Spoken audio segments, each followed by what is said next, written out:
How's it going, guys? This is the Telenite Terrorist here, bringing you a deck profile of a top deck profile. Excuse me, I'm tripping over my words now.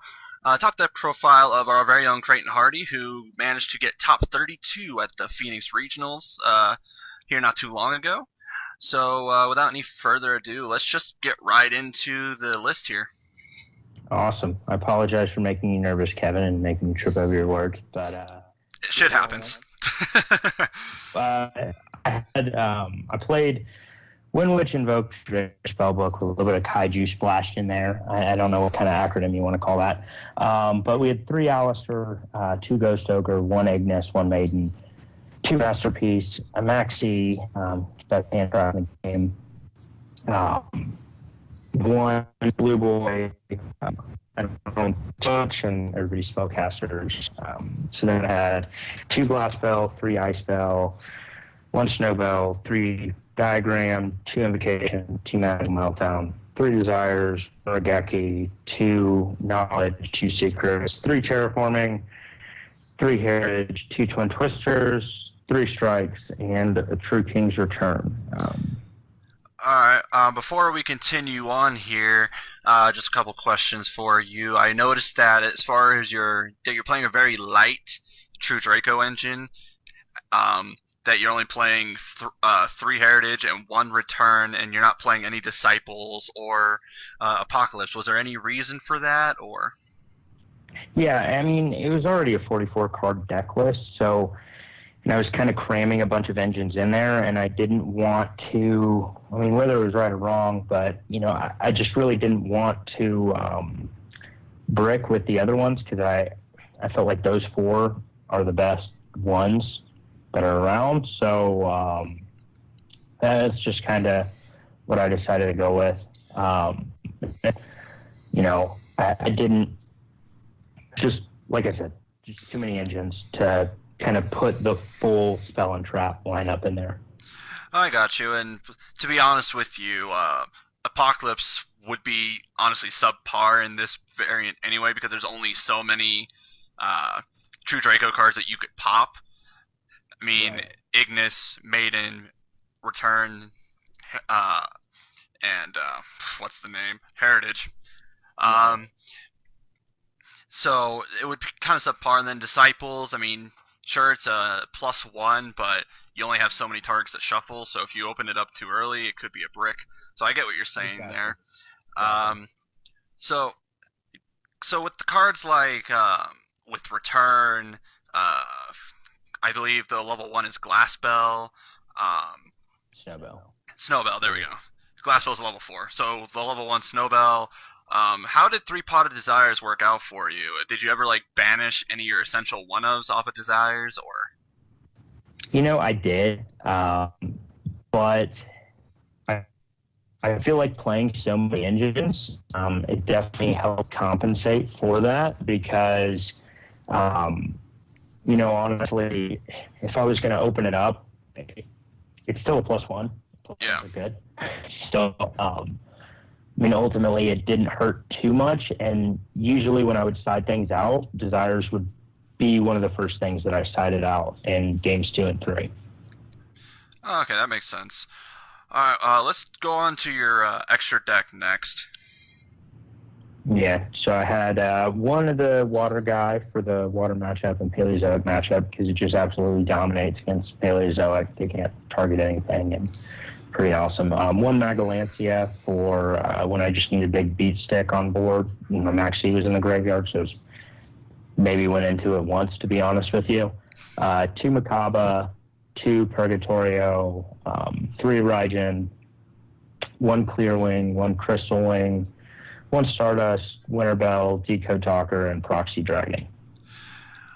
All right, I have to ask. Sure. Did you ever make Stardust at all during your day, or was it all just Crystal Wing? It was mainly Crystal Wing. There was one time it was kind of a goofy play where I already had an Invoker, or Aleister on board, and top decked a Glass Bell and ended up normal summoning it, and just saying, hey, here we go. That's Stardust, because that was the only thing I could go into, and it was just more so because Hadn't played since Lynx had been out when I played in this tournament, and I was playing with Josh's build, so it was more so just Josh Moreno, shout out Eagles. It's more what I was used to being in there, and I feel like you wouldn't go into your extra deck that often, except for like Mechaba, Raidjin, and Crystal Wing were the main things I went into. Right. So Proxy Dragon and Decode, did you ever link at all? No, I didn't. I just kind of threw those in there because I felt like they should be necessary, but I didn't use them, which I guess makes logical sense, but, you know, it's just trying to go along with the times. Got you. All right, let's get on to this side deck then. Okay. I had the Kaiju package, so, you know, it's just really good, in my opinion, to be able to have extra elements. So, that was good, plus board wipes are good. Then I had 3 Hanawadas for the Trickstar matchup. Or 2 System Down, 1 Imperial Order, 1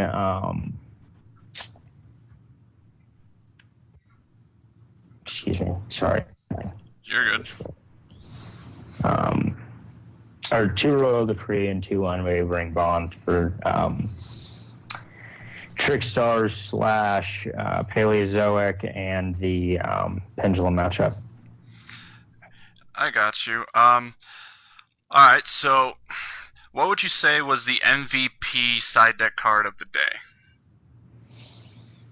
I mean, honestly, probably just System Down, because it just shuts ABC down. If they don't have, honestly, if they don't have positive acquisitiveness or anything to put anything back in the graveyards, it just dominates it. Hanawada was cool, too. I feel like not a lot of people were expecting it, but it's really good against Trickstars just because it turns them off completely. Yeah, for sure. Yeah. All right. Well, that has been the profile. Let's get on to your tournament report now. What was your record and what were your matchups? Yeah, so I went 5-3. I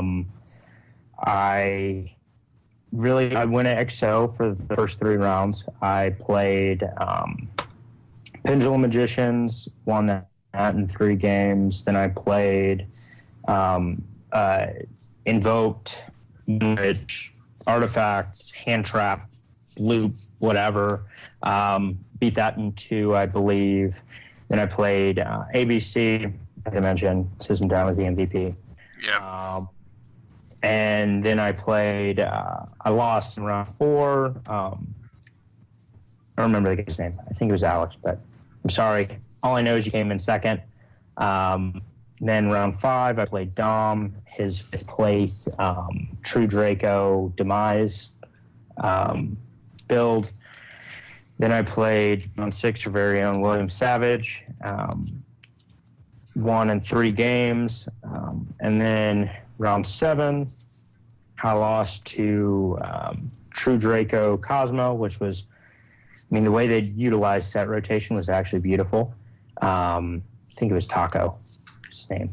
I think he plays at JJ's. Anyway, so round 8, I played Trickstars. And that was pretty good tournament. Topping's always fun. So it was my first top, so that's also fun. Nice. Yeah. So it was your first top. Shout out to Josh. So if I got this correct, you went into this event. This deck wasn't yours. It was Josh's build. You just kind of threw some things in with it. Right.